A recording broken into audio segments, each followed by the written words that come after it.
도둑이 와서 우리의 마음을 뺐습니다. 야, 너 이 필요가 있지, 이 필요가 있지, 이렇게 말하면서 하나님이 주신 평안, 하나님께서 주신 그 말씀의 확신, 내가 너를 어떻게 하고 생명을 얻게 하고 더 풍성하게 얻게 하려고 그 말씀을, 그 기쁨을 다 빼앗았거든요.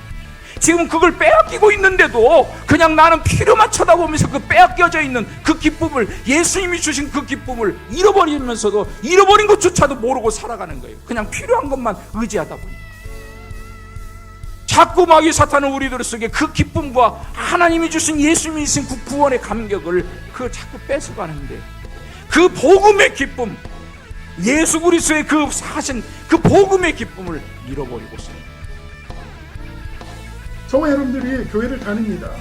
하지만 여러분들 중에서도 교회를 다니고 예수님을 믿는다 하면서도 정작 주인의 자리에, 내 인생의 주인, 내 마음의 주인, 내 모든 삶의 주인, 내 은행 잔고의 주인, 내 모든 가족의 주인, 내 직장의 주인이 아직까지도 내가 되어 있고 내가 스스로가 하나님 노릇하고 있다면 여러분 잘 생각하셔야 됩니다. 예수님이 흘리신 그 십자가의 희생과 헌신이 바로 여러분들에게 무의미해질 수가 있다는 거예요. 성경은 분명히 주 예수를 믿으라고 하셨습니다. 왜 하나님의 아들이 이 땅에 오셔서 그렇게 처절하게 죽어가야 됩니까? 다시 한번 말씀드리지만 저와 여러분들의 그 죄 때문입니다. 그 죄는 하나님과 같아지고자 했던 마귀와 동일한 죄라는 것을 여러분들에게 상기시켜 드립니다.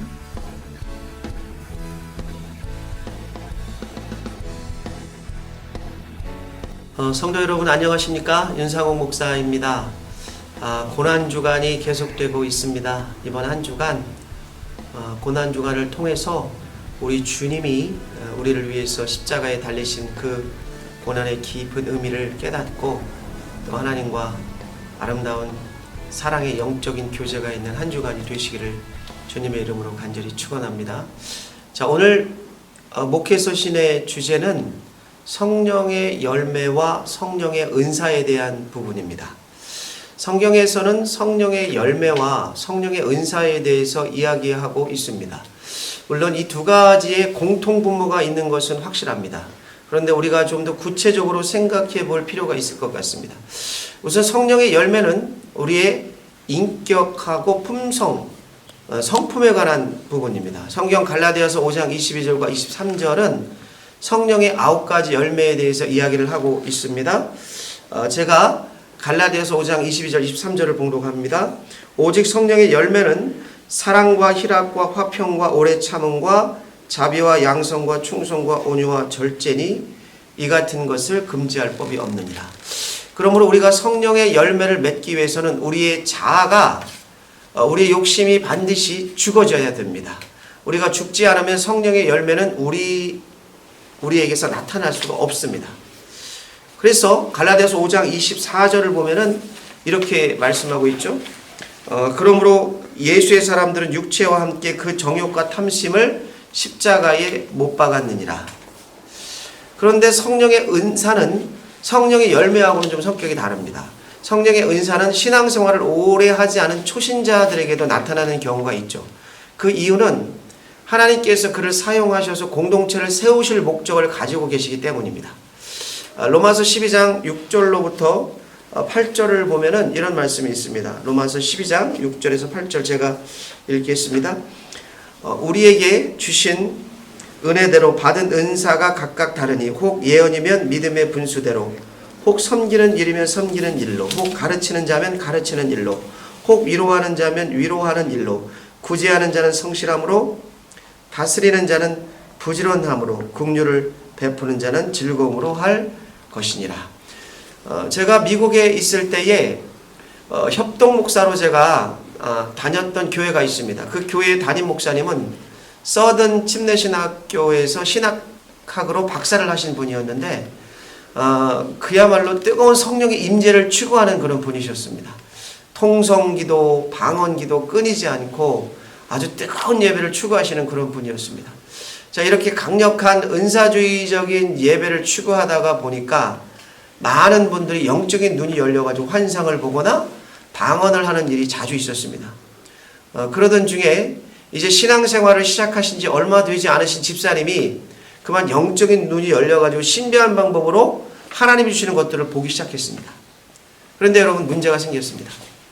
하나님 정말 어떤 사람에게 또 그분에게 어떤 사람에 대해서 무엇을 보여주셨다면은 그것은 그 사람을 위해서 혼자 열심히 중보기도하라고 주시는 것이죠. 이분이 이것을 가지고 이 집사님 저 집사님을 돌아다니면서 김아무개 집사가 이렇게 될 것 같아. 하나님이 나에게 보여주셨는데 박아무개 집사가 이렇게 될 것 같다고 주변에 있는 성도들에게 다 이야기를 하고 다녔습니다.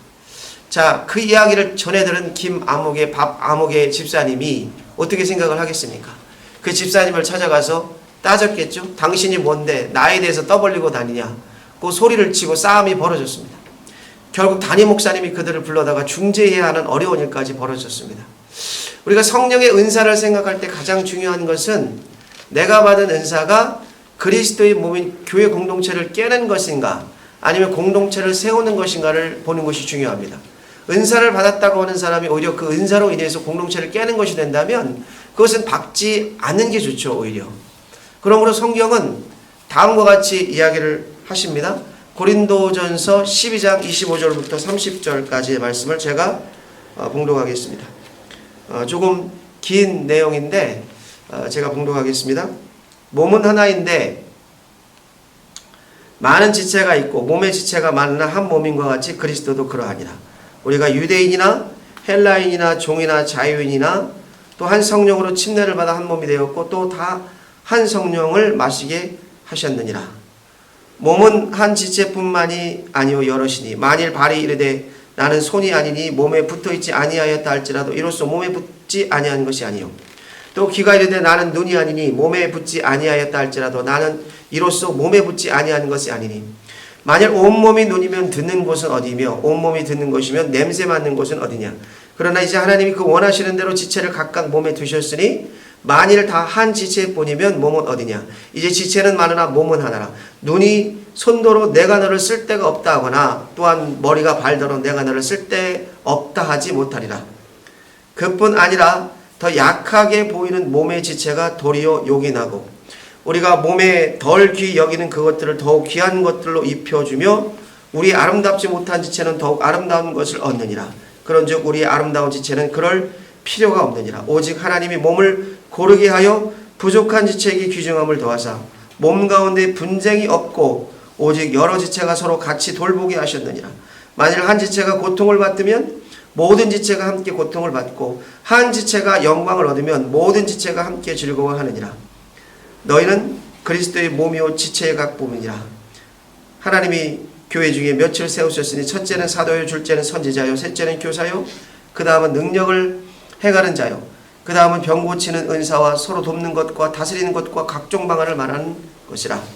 다 사도겠느냐, 다 선지자겠느냐, 다 교사겠느냐, 다 능력을 행하는 자이겠느냐, 다 병 고치는 은사를 가진 자이겠느냐, 다 방언을 말하는 자이겠느냐, 다 통역을 하는 자이겠느냐. 좀 길지만 우리가 그리스도의 몸을 세우는 데 있어서, 교회를 세우는 데 있어서 은사가 얼마나 중요한지를 우리가 보는 성경의 구절입니다. 그러므로 우리가 받은 성령의 은사를 생각할 때 가장 중요한 것은 그것이 교회, 다시 말하면 그리스도의 몸을 건강하게 세우고 있는지를 보는 것이 중요합니다. 그것은 그리스도의 몸인 교회를 건강하게 세우기 위해서 각 개인들에게 주신 귀한 하나님의 선물이죠. 그러나 저는 바라건대 성령의 은사를 받는 것도 중요하지만 성령의 열매를 맺기를 소망합니다. 은사를 받았다고 하는 사람들이 은사와는 상관없이 세상 사람들과 똑같은 모습의 생활을 하는 것, 그런 것은 하나님이 바라시는 일이 아닙니다. 방언의 은사를 받았다고 하시는 분이 만약 밖에서 자주 사람들과 다투고 욕을 하고 싸운다면 이거는 아무런 하나님께 영광이 되지 못하고 덕이 되지 못합니다. 사람을 잘 가르치는 은사를 받았다는 분이 세상 속에서 그 가르치는 일대로 가르치는 대로 살지 못해서 세상 사람들에게 손가락질 받는다면 그게 어떻게 하나님께 영광이 되겠습니까? 그러므로 우리는 성령의 은사를 갈망하는 것도 중요하지만 더 중요한 것은 우리의 자아가 하나님 앞에서 온전히 죽어져서 성령이 우리를 지배하심으로 주시는 성령의 열매를 맺고 살기를 소망해야 될 줄 믿습니다. 사랑할 수 없는 사람을 더 사랑하고 기뻐할 수 없는 상황 속에서도 기뻐하고 평안할 수 없는 속에서도 평안한 우리가 된다면 우리는 세상의 공중권세 잡은 사단의 역사로부터 승리할 수 있는 것이죠. 우리 인생을 향하여 하나님 원하시는 거룩한 삶을 살 수 있게 되는 줄 믿습니다. 오늘 여러분이 성령의 놀라운 은사들을 많이 경험하고 체험하는 것은 좋은 일입니다. 그러나 그 하나님이 주신 은사들을 잘못 사용해서 오히려 공동체를 깨고 하나님의 영광을 가리는 것이 되지 않기를 소망합니다.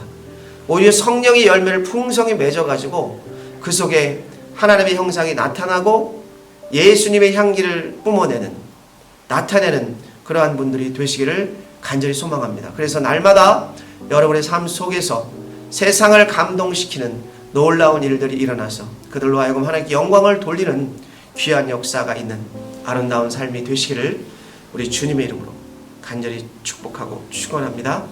이번 한 주간도 성령님과 함께 동행하시고 성령의 열매 맺어 승리하시기 바랍니다. 성도 여러분 축복합니다.